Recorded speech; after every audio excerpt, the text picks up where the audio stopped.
Delhi BJP नेता राजघाट में आम आदमी पार्टी के खिलाफ धरना देंगे। बीजेपी ने मेयर चुनाव में आम आदमी पार्टी पर मारपीट का आरोप लगाया। बताया गया कि दिल्ली में एमसीडी के मेयर के चुनाव में जबरदस्त हंगामा हुआ था। आम आदमी पार्टी और बीजेपी के पार्षद आपस में भिड़ गए। दोनों पार्टियों के पार्षद एक दूसरे के खिलाफ नारेबाजी करने लगे। तो बीजेपी आज इस घटना के विरोध में राजघाट में धरना देने वाली है। कल जो तस्वीरें सामने आई थी वो बेहद चौंकाने वाली थी। दरअसल बीजेपी और आम आदमी पार्टी के पार्षद दोनों झगड़ने लगते हैं, नौबत मारपीट तक पहुंच जाती है और इसी को लेकर के अब आरोप प्रत्यारोप का दौर भी जारी है। बीजेपी इसके विरोध में राजघाट पर आज धरना देने वाली है।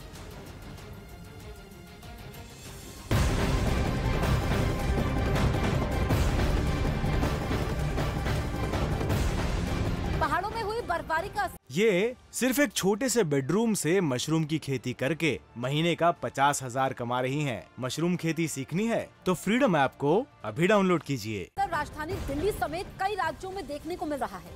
मध्य प्रदेश के छतरपुर में पारा 0.2 डिग्री सेल्सियस तक पहुंच गया है, जिसकी वजह से वहां ठंड का कई सालों पुराना रिकॉर्ड ही टूट गया है।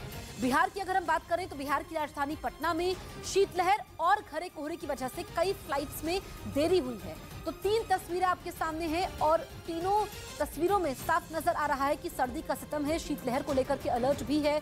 दिल्ली में लगातार ठंड कई सालों का रिकॉर्ड तोड़ भी रही है।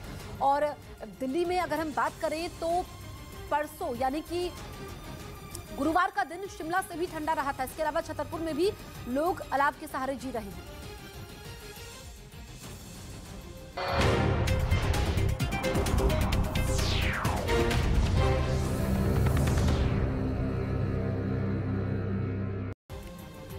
क्योंकि यूक्रेन की सेना लगातार रूसी फौज पर जोरदार पलटवार कर रही है। यहां तक कि जेलेंस्की की फौज रूस के अंदर भी घुसकर पुतिन की सेना पर हमले कर रही है और यूक्रेन का दावा है कि उसकी सेना के प्रहार से पुतिन घबरा गए हैं। जेलेंस्की के सलाहकार मिखाइलो पोदोलियाक ने ट्वीट कर रूस पर यह आरोप लगाया कि पुतिन की सेना ने यूक्रेन में आम लोगों को निशाना बनाया, जबकि यूक्रेन की सेना ने सिर्फ रूसी सैनिकों को ढेर किया।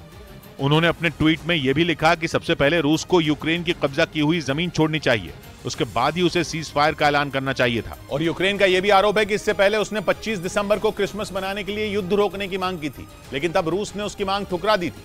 वहीं पश्चिमी मीडिया का दावा है कि रूस में पुतिन के खिलाफ गुस्सा बढ़ता जा रहा है और लोग पुतिन के खिलाफ आवाज उठाने लगे हैं।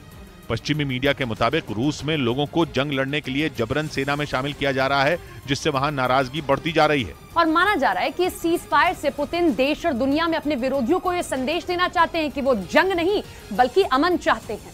इसीलिए उन्होंने अपनी तरफ से सीज फायर का ऐलान कर दिया। पश्चिमी मीडिया यह भी दावा कर रहा है कि पुतिन के इशारे पर ही ईसाई धर्मगुरु पैट्रियार्क किरिल ने युद्ध विराम की अपील की, ताकि पुतिन आगे ये साबित कर सकें कि उन्होंने जंग रोकने के लिए शांति की दिशा में कदम बढ़ाया था। इधर सीज फायर के दौरान युद्ध खत्म करने के लिए रूस और यूक्रेन के बीच बातचीत का मुद्दा उठा। यूक्रेन के राष्ट्रपति जेलेंस्की के सलाहकार ने यह सुझाव दिया कि इजरायल के प्रधानमंत्री बेंजामिन नेतन्याहू दोनों देशों के बीच वार्ताकार की भूमिका निभा सकते हैं।